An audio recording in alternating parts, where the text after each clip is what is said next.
Hello friends, welcome to my channel. இன்றைக்கி வீடியோவில் paneer masala gravy எப்படி செய்கிறதுன்னு தான் காமிக்க போகிறேன். அதுக்கு ஸ்டவ்வில் ஒரு வாணலி வச்சு எண்ணெய் ஊற்றி வெங்காயம், பச்சை மிளகாய், கருவேப்பிலை போட்டு நல்லா வதக்கி விட்டுக்கலாம். வதங்கவும் கொஞ்சமாக இஞ்சி பூண்டு பேஸ்ட்டு சேர்த்து அதனோட பச்சை வாசம் போகிற வரைக்கும் வதக்கி விட்டுக்கலாம். அதுவும் வதங்கவும் நம்ம கட் பண்ணி வச்சுருந்த ஒரு சின்ன சைஸ் தக்காளி அது கூட சேர்த்துக்கலாம். தக்காளி நல்லா வதங்கவும் மஞ்சத்தூள், மிளகாய்த்தூள், குழம்பு மிளகாய்த்தூள், கரம் மசாலா தூள் இது எல்லாத்தையும் சேர்த்து அதை நாம் நல்லா வதக்கி எடுத்துக்கலாம்.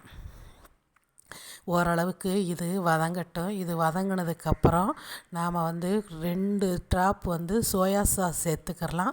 கொஞ்சமாக 1 ஸ்பூன் அளவுக்கு டொமேட்டோ சாஸ் சேர்த்துக்கலாம். உங்கள்கிட்ட இருந்தால் சேர்த்துக்கிறங்க, இல்லைன்னா ஸ்கிப் பண்ணிடுங்க.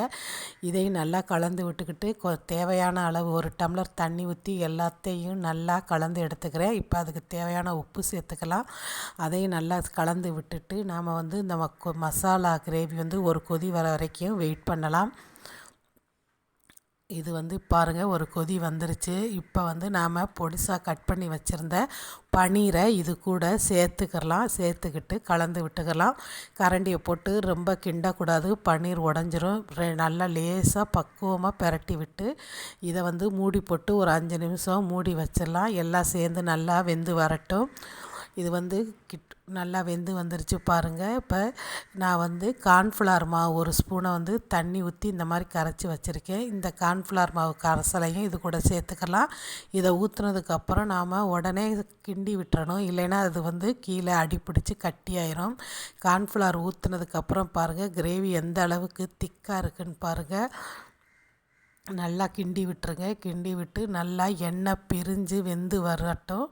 அது வரைக்கும் வெயிட் பண்ணலாம். இது நம்ம வீட்டில் உள்ள பொருளை வச்சு சூப்பராக ரெடி பண்ணிடலாம். இப்போ பாருங்கள், எண்ணெய் பிரிஞ்சு வந்துருச்சு. கடைசியாக மிளகுத்தூளும் கொத்தமல்லி இலையும் தூவி இறக்குனா சூப்பரான பன்னீர் மசாலா கிரேவி ரெடி ஆயிரும். கிட்டத்தட்ட நம்ம ஹோட்டலில் சாப்பிட்ற டேஸ்ட்டு அப்படியே இருக்கும். நம்ம வீட்டில் உள்ள பொருளை வச்சு ரொம்ப சிம்பிளாக பண்ணிடலாம். இது சப்பாத்தி, பூரி, இட்லி, ஃப்ரைட் ரைஸ் இப்படி எது கூட வச்சு சாப்பிட்டாலும் ரொம்ப டேஸ்ட்டாக இருக்கும். அவ்வளோதான் ஃப்ரெண்ட்ஸ், இந்த வீடியோ உங்களுக்கு பிடிச்சிருந்தா சேனலை சப்ஸ்கிரைப் பண்ணி அப்படியே ஒரு லைக்கும் போட்டு விட்ருங்க. ஓகே, பாய், தேங்க்யூ.